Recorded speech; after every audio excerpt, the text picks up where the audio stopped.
Vse znamke znajo povedati, kaj delajo. Veliko znamk podjetij zna povedati, kako to dela.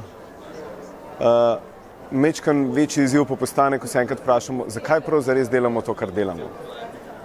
Kaj je naš namen? Zakaj vsak dan pridemo v službo in se trudimo, kaj v bistvu želimo s tem začeti? Prav, tisti prvobitni zakaj.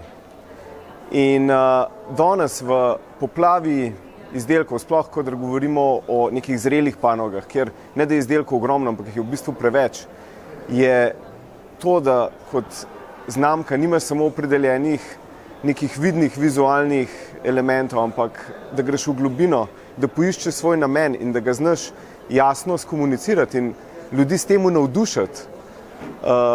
Mislim, da je to tisto, kar je ena velika vrednost blagovne znamke. O tem je govorila tudi vaša lanska govornica, Monika Šulce, da poiščite svoj namen.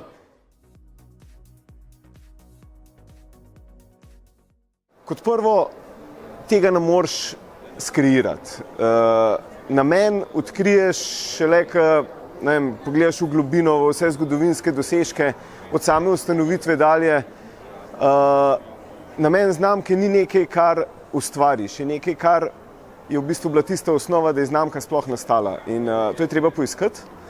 Včasih je treba zelo v globino iti, skozi pač nek proces postavljanja strategije blagovne znamke in seveda potem na vseh nivojih, od kupcev do internih javnosti, to na čim bolj prepričljiv način komunicirati. Na koncu blagovne znamke, ja, živimo, ustvarjamo, kreiramo, ampak bistveno je, da jih živimo na vseh stičnih točkah.